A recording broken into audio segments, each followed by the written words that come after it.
Coucou les merveilles, c'est Chloé. Je vous présente aujourd'hui l'oracle du soleil levant de Thierry Surgeon et Jenny Amazaki. Donc c'est une des dernières sorties de chez Arcana Sacra. Je suis super contente de vous le présenter parce que c'est vraiment un gros coup de cœur pour moi. Honnêtement, je m'y attendais pas spécialement. De base, je suis pas très sensible à l'univers asiatique. En fait, voilà, c'est pas un univers qui m'attire plus que ça. Donc voilà, je m'attendais pas à ce que ce soit un gros coup de cœur et franchement si, vraiment j'adore. Je voulais vous le présenter hier, mais il n'y avait pas une bonne lumière. Il a plu toute la journée sur Toulouse. Donc du coup, j'étais frustrée de ne pas pouvoir vous le présenter hier.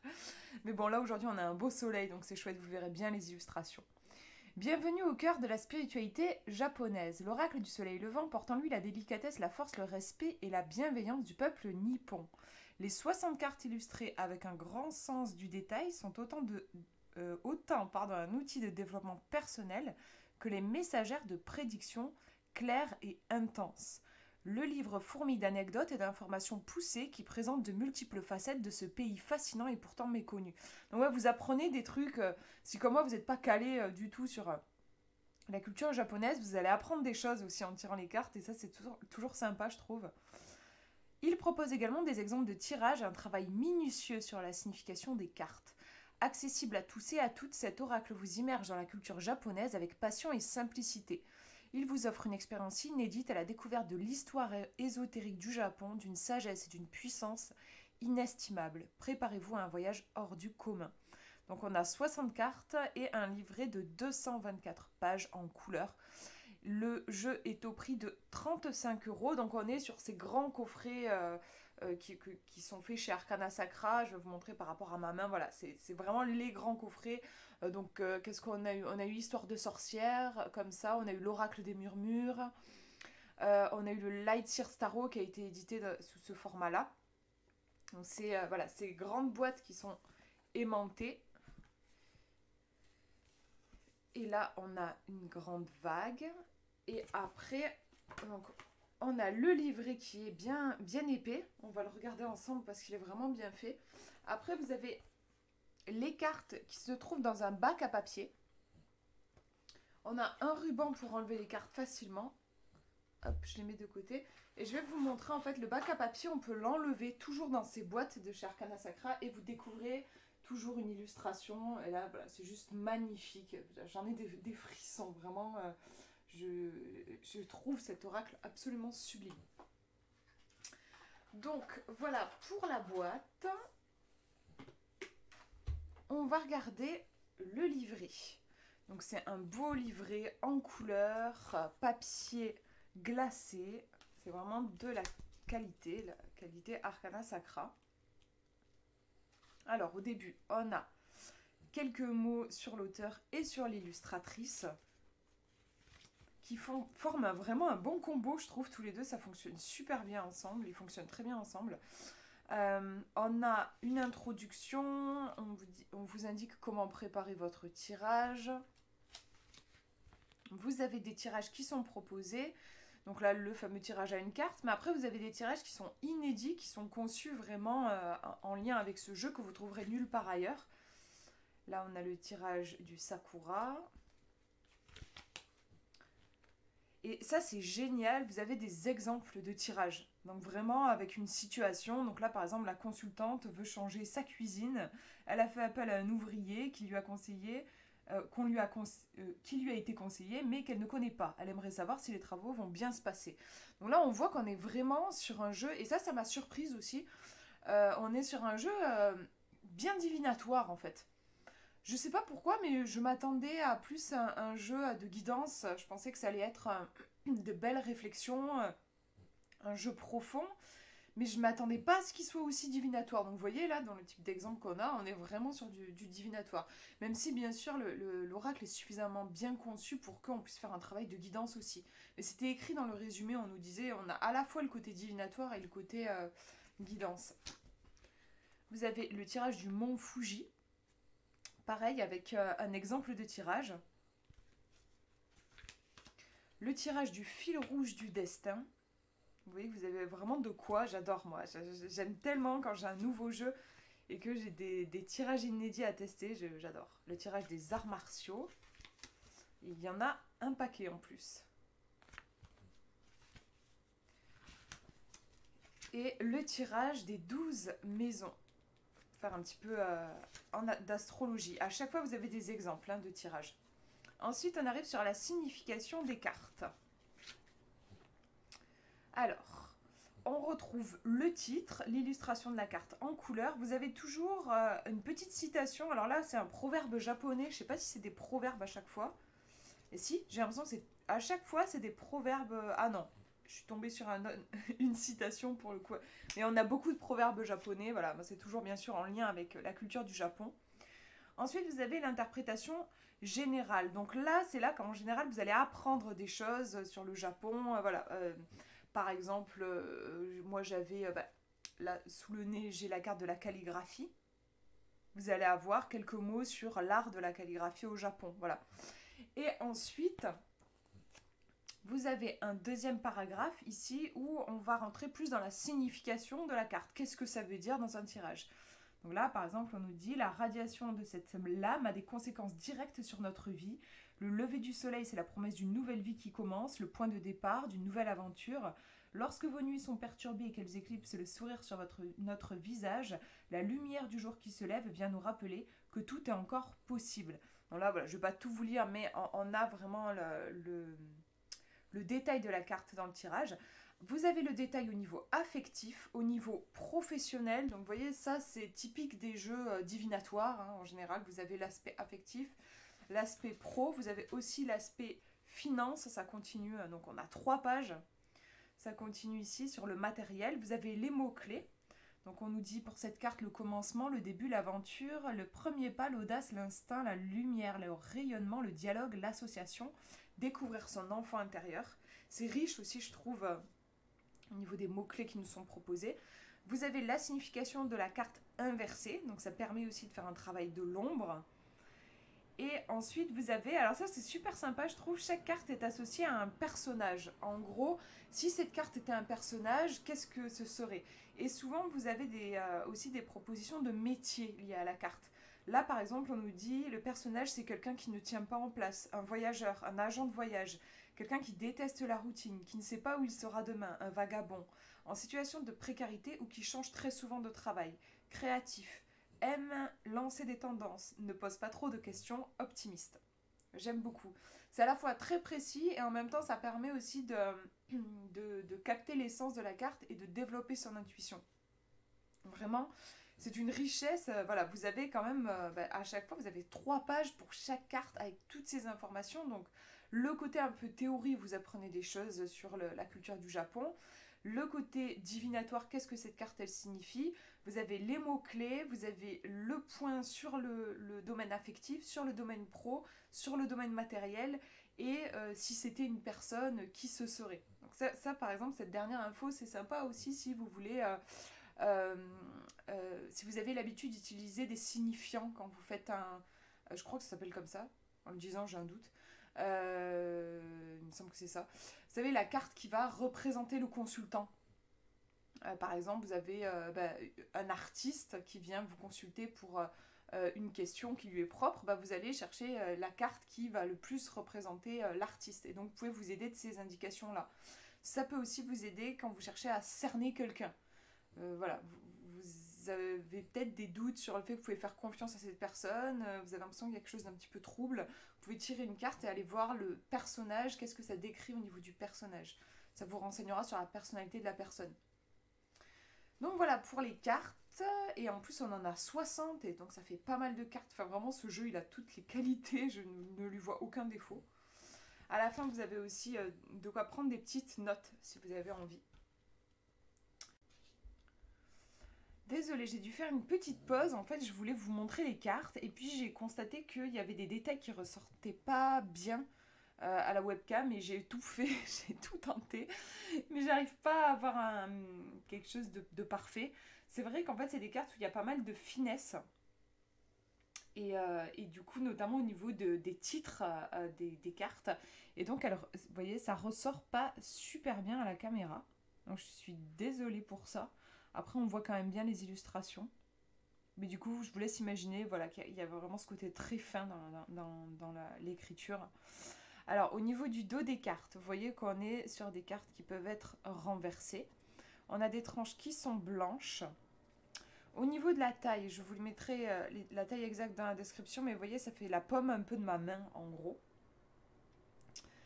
Elles glissent super bien, vraiment. Elles sont pas mates, elles ont ce petit, vous voyez, elles brillent un petit peu, elles ont ce petit revêtement qui fait que ça glisse super bien. Elles sont vraiment de très bonne qualité parce que franchement, on dirait qu'elles sont toutes neuves et j'ai déjà fait pas mal de tirages avec. Donc je les ai beaucoup brassées et elles sont pas du tout abîmées. Donc c'est vraiment top.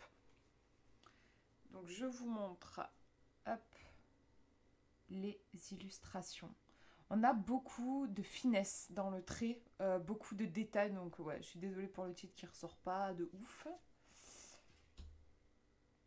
C'est des illustrations dans lesquelles on va pouvoir se plonger et faire un travail au niveau intuitif. Si vous aimez vous projeter dans les cartes, ça peut vraiment être intéressant. Après, là, voilà, parce que je suis désolée, hein, mais on voit pas bien le visage. Je sais pas pourquoi. Et là aussi, je suis désolée, on voit pas la finesse. En fait, c'est un fantôme. Les traits sont tellement fins, en fait, que ma webcam a du mal à les capter, apparemment. C'est vraiment du grand art, je trouve. Enfin, franchement, l'artiste, elle a fait un travail de dingue. C'est magnifique, vraiment.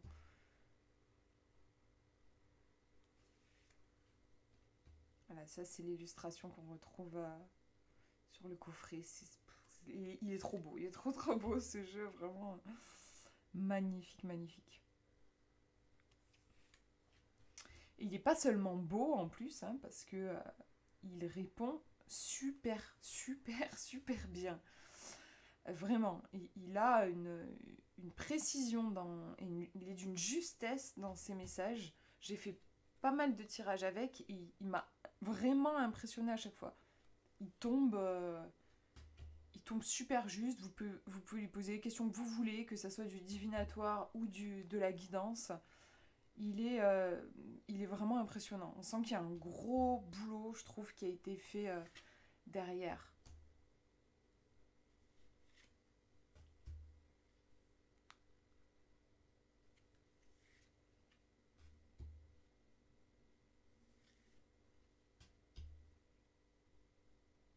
Ah, si je penche un peu comme ça, on voit mieux. Je sais pas pourquoi. Le mont Fuji. Là, on est sur le phénix.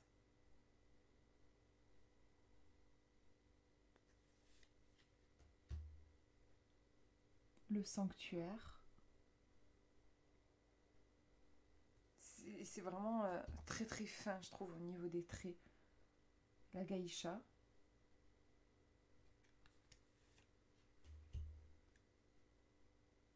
La maison.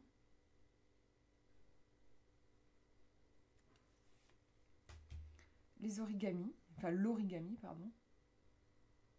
Magnifique aussi, j'adore. Elle est super belle. Le jardin zen. Le volcan. Là, c'est un peu. Il y a tout qui. Il y a tout qui part dans tous les sens. On est complètement déstabilisé. C'est un petit peu le bouillonnement au niveau émotionnel. Le kitsune. Que je trouve, on pourrait vraiment rapprocher. Des fois, il y a des cartes que je trouve qui sont très proches dans la signification des cartes du tarot. Celle-ci, parce que je suis déjà tombée dessus, elle m'a vraiment fait penser à l'arcane de la lune dans le tarot.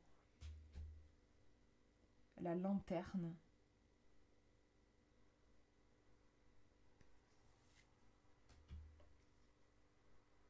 Le soleil levant. Magnifique aussi, vraiment.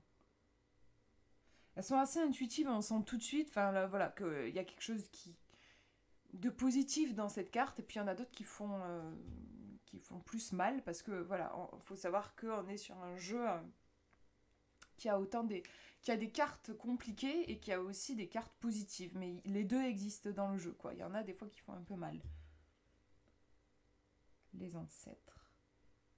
Justement, je vous fais cette vidéo pour Halloween, le jour d'Halloween là.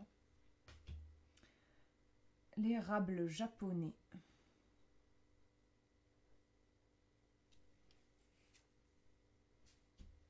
La poupée, comment ça s'appelle? La poupée Kokeshi.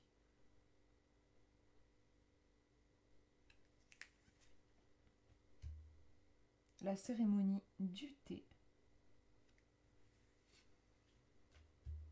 L'empereur. Le bonsaï. Magnifique aussi, j'adore. Le lutteur.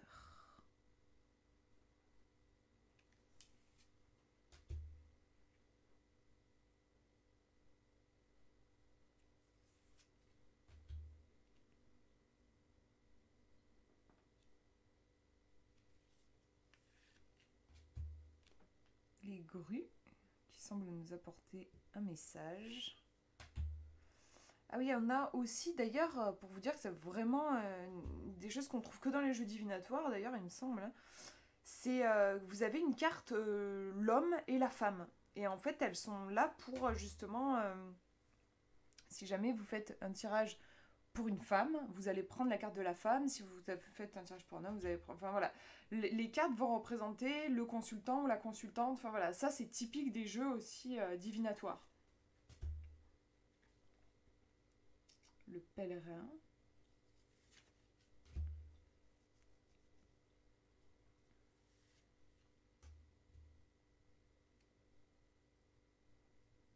Franchement, elles sont toutes magnifiques, hein, les illustrations, vraiment.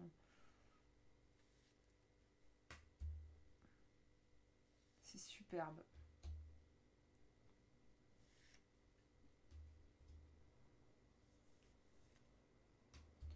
Waouh, la finesse. Impressionnant, je trouve.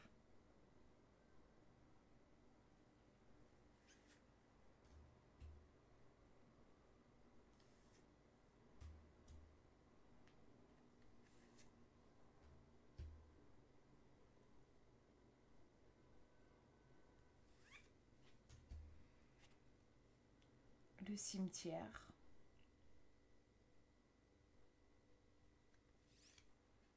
Ah voilà, la carte de la femme. Je crois qu'on n'a pas passé la carte. Ben voilà, la carte de la femme et la carte de l'homme, voilà.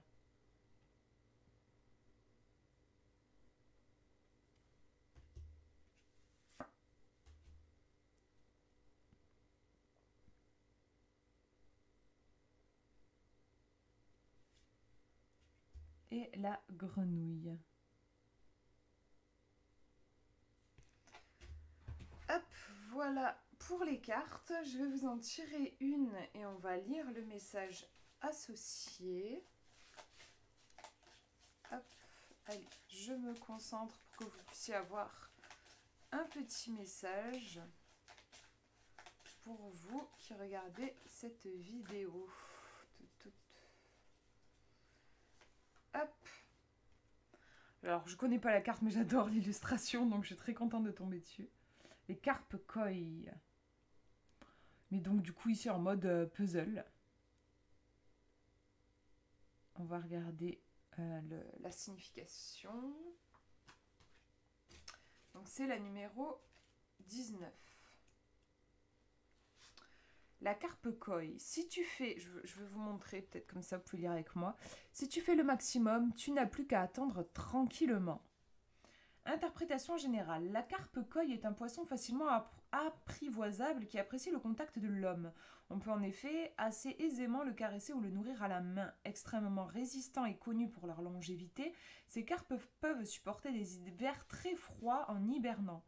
Considérée chez les Nippons comme une pierre précieuse sachant nager, la carpe koi est un poisson qui a une volonté farouche de vivre.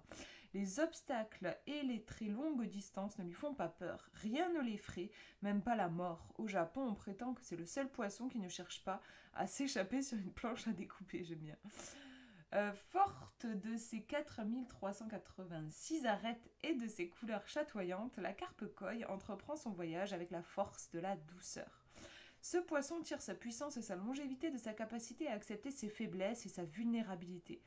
Alors que l'on nous apprend que pour survivre, il faut être dur et être pistonné, ce magnifique poisson nous révèle qu'il ne doit sa force qu'à sa ténacité, qu'à son audace, qu'à sa constance et sa patience.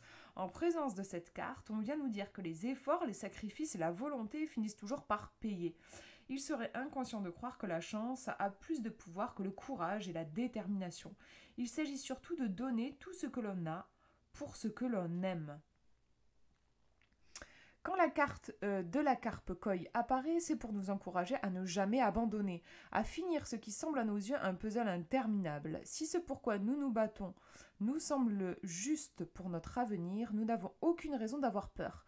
La carpe koi nous conseille d'accepter nos échecs, de faire régulièrement un état des lieux de notre avancée, de penser positif et de régulièrement, je me suis perdue, et de fractionner nos objectifs afin de les rendre plus atteignables.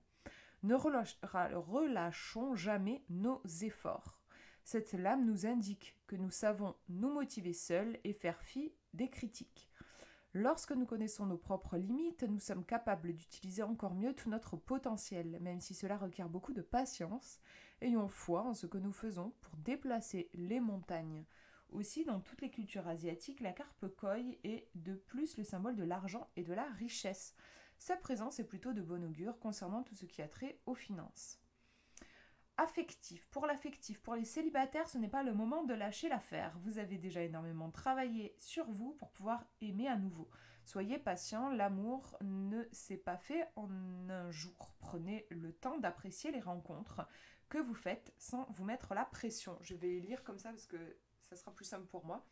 Pour les couples en difficulté, cette carte vous indique que vous avez raison de vous battre pour sauver votre amour, même si cela vous demande de la patience et des sacrifices, ça en vaut vraiment la peine. Pour les autres, vous construisez ensemble des projets d'avenir tranquillement, en franchissant à un tous les obstacles qui se présentent. Vous mettez tout en œuvre pour que votre amour dure longtemps. Professionnel, pour ceux qui cherchent un emploi, continuez à rester motivé malgré les refus. La situation n'est pas encore débloquée pour vous. N'arrêtez jamais d'y croire. Renvoyez de nouveaux curriculum vitae. Prenez contact avec de nouvelles entreprises. Multipliez les rendez-vous, les démarches administratives. Votre persévérance finira par payer. C'est ce que vous promet la carte koi. Pour ceux qui ont un emploi, même si l'on vous met des bâtons dans les roues au sein de l'entreprise, vous savez ce que vous voulez et rien ne vous empêchera de l'obtenir. Peu importe s'il faut cumuler les heures supplémentaires, le travail de dernière minute, les missions longues et laborieuses, les clients difficiles, vous êtes tellement motivé à montrer de quoi vous êtes capable qu'un jour, on vous proposera le poste de vos rêves ou la promotion que vous espérez. Matériel, avec la carpe koi, toutes les situations financières s'améliorent. Vous pouvez espérer des rentrées d'argent, un soutien de votre banquier, l'appui matériel d'une personne, d'un proche. J'ai lu personne alors que c'était un proche. Tout se passera bien pendant cette période. Mots-clés. Détermination, persévérance, effort, ne jamais abdiquer, garder la foi, patience, argent. Pas de compromis, la concentration, se battre pour un idéal, déclencher les opportunités, provoquer des rencontres. En inversé, c'est l'obstination, l'approximation, les incertitudes, n'en faire qu'à sa tête, ne pas écouter les conseils, l'inconstance, l'impatience, la précipitation et la paresse. Personnage. Ça va être quelqu'un de déterminé, positif, fiable, qui n'abandonne jamais, commercial, qui fait des études très longues, restaurateur du patrimoine. Voilà, ça fait une sacrée... voilà, beaucoup d'informations, mais je me suis dit que j'allais tout vous lire parce que ça fait partie des spécificités de ce jeu, c'est qu'il a énormément d'infos dans le livret, et voilà, je voulais que vous puissiez voir, mesurer vraiment l'importance du travail qui a été fait par l'auteur. Je trouve que il est parfait ce jeu. Comme je vous disais, en vrai, j'arrive pas à y voir de défauts. Je le trouve vraiment fabuleux. Je suis super heureuse de l'avoir dans ma collection. Ça faisait un petit moment que j'avais pas eu un gros coup de cœur comme ça pour un jeu de chez Arcana Sacra. Donc voilà, je suis aux anges. Voilà, je vous fais de gros bisous. Prenez bien soin de vous.